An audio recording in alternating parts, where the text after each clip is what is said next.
سلیمان بادشاہ نے بال ہمون کے علاقہ میں اپنے باغات لگائے تھے اور اس میں بلسان کا بھی ذکر ہے اور پاکستان تھے. بادشاہ اپنے باغات دیکھنے کے لیے گیا، سیر کرنے کے لیے. تو وہاں اس کو ایک لڑکی ملی جو پاکستانوں کی باغبانی کر رہی تھی، حفاظت کرتی رہی تھی. ایک بیڑے چرانے والی ایک لڑکی شیفرڈنس. تو اس کو یہ بہت پسند آئی.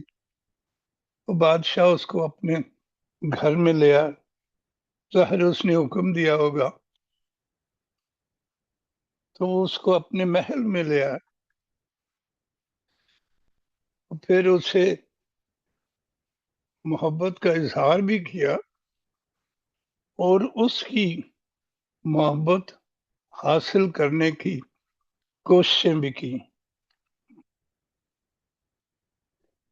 دو اسکول آف تھاٹس ہیں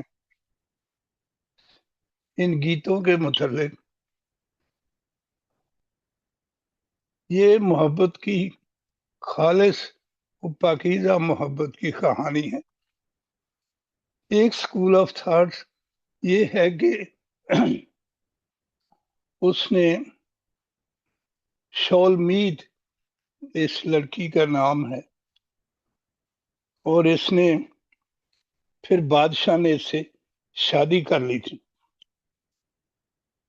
دوسرا جو اسکول آف تھاٹ ہے وہ یہ ہے کہ لڑکی بادشاہ کی محبت میں گرفتار نہیں ہوئی. یہ مسلسل ریزسٹ کرتی رہی، مدافعت کرتی رہی اور اپنے محبوب چرواہے کو جس سے وہ محبت کرتی تھی یاد کرتی رہی، پکارتی رہی. اور یہ بھی روایت ہے کہ چونکہ مشرقی لڑکیاں ماں باپ کی مرضی سے شادیاں کرتی تھیں، مگر اس نے اپنی مرضی سے ایک چرواہے کو پسند کر لیا تھا جسے وہ محبوب کہتی ہے اور وہ اسی سے شادی کرنا چاہتی تھی. تو اس کے گھر والوں نے، اس کے بھائیوں نے اس کو اپنے باغوں کی نگہبانی ایک سزا کے طور پر لگا دیا کہ تو ہمارے باغوں کی نگہبانی کیا کر. تو یہ اس کو ایک مشکل تھی، لیکن آخر میں اس کے ریزسٹ کرنے پر بادشاہ اس کو واپس چھوڑایا اور خاندان کی اور بادشاہ کی اور اس کے بھائیوں کی مرضی سے اس چرواہے، اس کے محبوب کے ساتھ اس کی شادی ہو گئی. اور میں بھی اسی سوچ ایسے متفق ہوں اور آپ جو بھی سوچ رکھتے ہیں. اب پہلے باب کی آیات اگر ہم پڑھیں تو یہاں لکھا ہے تیرے عطر کی خوشبو لطیف ہے، تیرا نام عطر ریختہ ہے، اسی لیے کنواریاں تجھ پر عاشق ہیں. مجھے کھینچ لے، ہم تیرے پیچھے دوڑیں گی. بادشاہ مجھے اپنے محل میں لے آیا، ہم تجھ میں شادمان اور مسرور ہوں گی. ہم تیرے عشق کا تذکرہ میں سے زیادہ کریں گی. وہ سچے دل سے مجھ پر عاشق ہیں. اے یروشلم کی بیٹی ہو، میں سیاہ فام لیکن خوبصورت ہوں. کیدار کے خیموں اور سلیمان کے پردوں کی مانند مجھے مت تاکو کہ میں سیاہ فام ہوں، کیونکہ میں دھوپ کی جلی ہوں. میری ماں کے بیٹے مجھ سے ناخوش تھے، انہوں نے مجھ سے پاکستانوں کی نگہبانی کرائی، لیکن میں نے اپنے پاکستان کی نگہبانی